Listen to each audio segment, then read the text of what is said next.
Bolsas americanas subiram para baixo, bolsas na Europa subiram e na Ásia também não. Aqui no Brasil, no entanto, Ibovespa para cima e de volta à faixa dos 99 mil pontos. Começa agora o seu saldo deste dia 14 de outubro de 2020, em que o Ibovespa engatou uma alta de 0,84%. O dólar comercial, no entanto, já adiantei para você que a cena externa não teve muito amigável. Depois de cair quase o dia todo, o dólar subiu no Brasil 0,37% aos R$ 5,59. Antes de falar do exterior, você deve estar curiosa para saber também por que o Ibovespa fechou em alta se o azedume prevaleceu lá fora. Essa alta tem tudo a ver com a temporada de balanços que começa amanhã, com os resultados dando largada na temporada de balanços do terceiro trimestre, os resultados da CSN.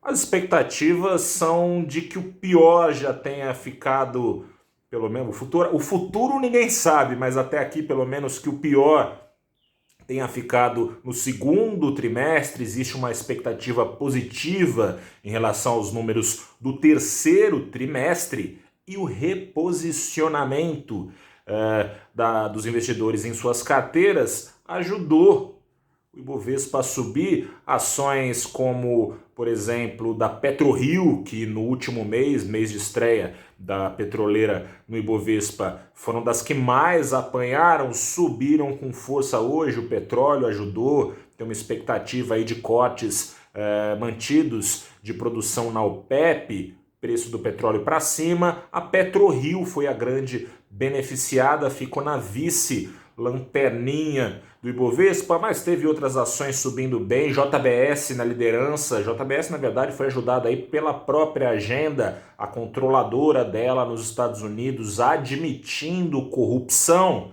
assinou um acordo, uma espécie de acordo de leniência semelhante ao já assinado aqui no Brasil, lá nos Estados Unidos, e com isso a JBS, que tem subsidiária nos Estados Unidos, JBS subiu com força, disparou, nem estava lá nos melhores resultados, foi para a ponta do Ibovespa e lá terminou o dia com alta de 9%. Teve alta forte também do BTG, teve alta forte da Vale, uma alta de 1 e tanto, não entre os maiores, não entre os melhores desempenhos, mas entre as grandes participações do Ibovespa, um dos melhores desempenhos.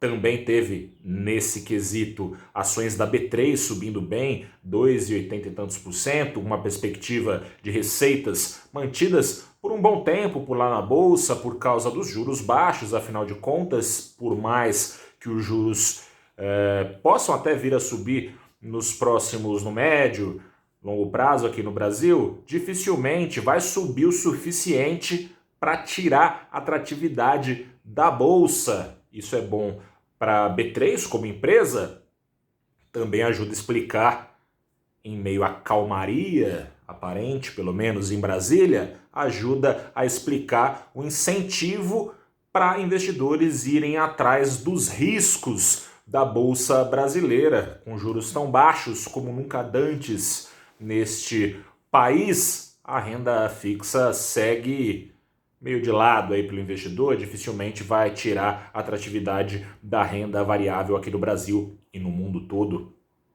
tão cedo. Ajudou, como eu dizia, a calmaria, como vem ajudando. Na semana passada também teve no pano de fundo a calmaria de Brasília desde o final de julho, agosto, setembro.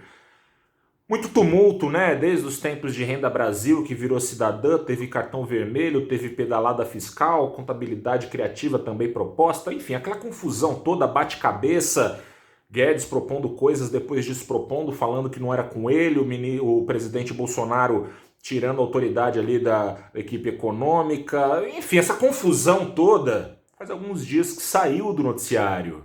O risco fiscal é um dos riscos, esses oferecidos pela Bolsa Brasileira? Ainda assim, essa calmaria no noticiário político, um alinhamento aparentemente maior entre a base governista e o próprio governo em nome da responsabilidade fiscal. Isso tudo tem trazido não dá para dizer que um ganho grande de confiança, mas pelo menos diminuiu a insegurança dos investidores aqui na Bolsa Brasileira. Já desde a última semana a gente vê uma calma maior, taxa de juros na curva de juros futuros também acalmando, não só por causa disso, mas também por causa de um trato aí feito entre Banco Central e Tesouro para trazer mais previsibilidade para os investidores de títulos, curva de juros respondendo também em calmaria. Tá tudo muito calmo aqui no que eu estou te falando, mas o exterior, e o que explica o dólar em alta, não tá nada calmo. A pandemia segue preocupando. Você deve ter acompanhado no valorinvest.com, você pode ver mais detalhes. Vacinas da Johnson & Johnson tiveram testes interrompidos, tem um medicamento também que teve testes interrompidos por outra farmacêutica americana. Isso tudo em meio à nova onda de contágio na Europa que segue galgando degraus. Na Itália foi registrado um novo recorde. Não sei se você se lembra, deve se lembrar, não faz tanto tempo, embora esses meses pareçam anos, não faz tanto tempo assim. Outro dia, em maio, abril, a Itália era dos países epicentros da pandemia, deixou esse pior momento para trás, voltou agora a renovar o seu recorde diário de contágios. Medidas de isolamento estão sendo ainda mais retomadas por lá.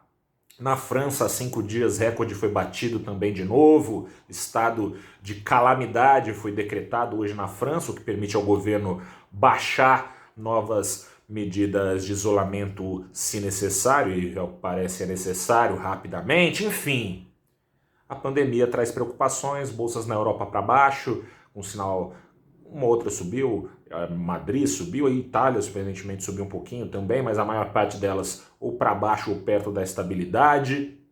Na Ásia, perdas também, embora tenham sido mais moderadas também pelo presidente da China, Xi Jinping, que fez um discurso defendendo o livre mercado, né? O chefe do Partido Comunista da China defendendo o livre mercado, enquanto Donald Trump nos Estados Unidos não é tão liberal assim, né? Protecionista com a economia americana. O mundo tá virado de ponta cabeça, mas o discurso do Xi Jinping ajudou a amortizar as perdas na Ásia. Lá nos Estados Unidos, perdas e realizações também. Temporada de balanços começou por lá, bancões deles soltando dados que não estão empolgando. Teve o BOFA, né, aqui no Brasil, essa sigla, o BOFA, o Bank of America, para ficar bonito, caiu hoje quase mais de 5%, as ações caíram do banco. Goldman Sachs soltou dados também, subiu só um pouquinho, ficou ali perto da estabilidade no final do pregão. O pano de fundo por lá também é fiscal e político, assim como no Brasil. O secretário do Tesouro americano, Steven Mnuchin, avisou que um trato entre democratas e republicanos, este aguardado acordo que já se arrasta há mais de 3 meses, quase 4 meses, não deve ter, na visão dele, um desfecho tão cedo, só depois das eleições nos Estados Unidos, que, se tudo correr bem, acabam em novembro. Se tudo não correr bem, por exemplo, com uma eventual derrota de Trump que o faça contestar o resultado na Suprema Corte, ele vem avisando que não faria uma transição pacífica, sabe-se lá quando vão acabar as eleições dos Estados Unidos, e nisso o mundo vai se arrastando em crise.